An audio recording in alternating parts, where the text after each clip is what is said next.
भारत की रक्षा क्षमता और रक्षा निर्यात के क्षेत्र में एक बहुत ही महत्वपूर्ण और गर्व का क्षण देखने को मिला जब देश के रक्षा मंत्री राजनाथ सिंह ने महाराष्ट्र के नागपुर में स्थित solar defence and aerospace limited यानी एसडीएल की फैक्ट्री से गाइडेड पिनाका रॉकेट सिस्टम को निर्यात के लिए रवाना किया। यह घटना सिर्फ एक औपचारिक कार्यक्रम नहीं थी, बल्कि यह इस बात का संकेत थी कि भारत अब धीरे धीरे दुनिया के बड़े रक्षा निर्यातकों की कतार में खड़ा होता जा रहा है। यह कार्यक्रम रविवार 18 जनवरी 2026 को हुआ और इसी के साथ एसडीएल की नई मीडियम कैलिबर एम्यूनिशन फैक्ट्री का भी उद्घाटन किया गया। अपने दौरे के दौरान रक्षा मंत्री ने रॉकेट असेंबली एरिया को भी देखा, जहां गाइडेड पिनाका सिस्टम को बेहद सटीक तकनीक से तैयार किया जा रहा था। जो पिनाका सिस्टम आज भारत की सेना की ताकत का बड़ा आधार बन चुका है, वही अब विदेशों में भी भारत की पहचान बनाने जा रहा है। Pinaka multi barrel rocket launcher system पहले से ही अपनी मार्क क्षमता और सटीकता के लिए जाना जाता है। इसका गाइडेड वर्जन और भी ज्यादा एडवांस है, जिसमें जीपीएस और आईएनएस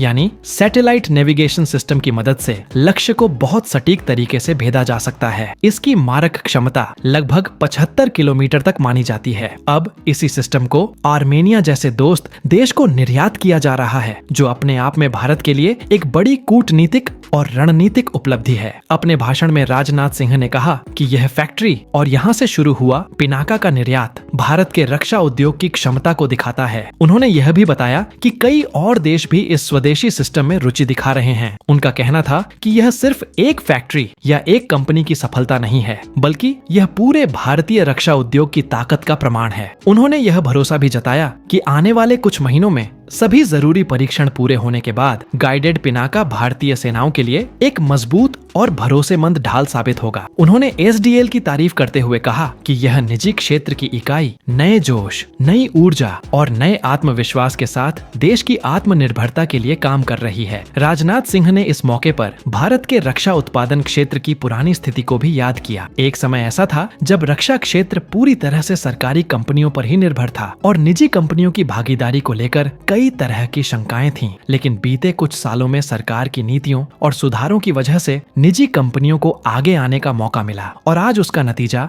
सबके सामने है। उन्होंने 2021 की अपनी उसी फैक्ट्री की यात्रा को भी याद किया, जब उन्होंने पहली बार पूरी तरह से निजी क्षेत्र द्वारा बनाए गए मल्टी मोड हैंड ग्रेनेड की पहली खेप सेना प्रमुख को सौंपी थी। उस समय भी यह आत्मनिर्भर भारत की दिशा में एक बड़ा कदम माना गया था और आज उसी रास्ते पर चलते हुए भारत रक्षा निर्यात के नए मुकाम तक पहुंच रहा है। आज भारत की रक्षा नीति का एक बड़ा आधार बन चुका है आत्मनिर्भर भारत अभियान। इसकी वजह से भारत अब सिर्फ हथियार आयात करने वाला देश नहीं रहा, बल्कि एक उभरता हुआ रक्षा निर्यातक बन चुका है। वित्त वर्ष 2024-25 में ही भारत का रक्षा निर्यात 23,000 करोड़ रुपए से ज्यादा का हो चुका है, जिसमें निजी कंपनियों की भूमिका लगातार बढ़ती जा रही है। एसडीएल, जो सोलर इंडस्ट्रीज ग्रुप की एक इकाई है, ने नागपुर में अपनी उत्पादन क्षमता को बहुत तेजी से बढ़ाया है। नई मीडियम कैलिबर एम्यूनिशन फैक्ट्री में तोपों के गोले और रॉकेट के हिस्से बनाने की आधुनिक व्यवस्था की गई है, जिसमें ऑटोमेशन और क्वालिटी कंट्रोल का खास ध्यान रखा गया है ताकि अंतरराष्ट्रीय मानकों पर खरा उतरा जा सके। पिनाका सिस्टम की कहानी भी काफी दिलचस्प है। इसे मूल रूप से डीआरडीओ यानी रक्षा अनुसंधान और विकास संगठन ने विकसित किया था और बाद में निजी कंपनियों के साथ मिलकर इसका उत्पादन शुरू हुआ। इसके गाइडेड वर्जन ने हाल के वर्षों में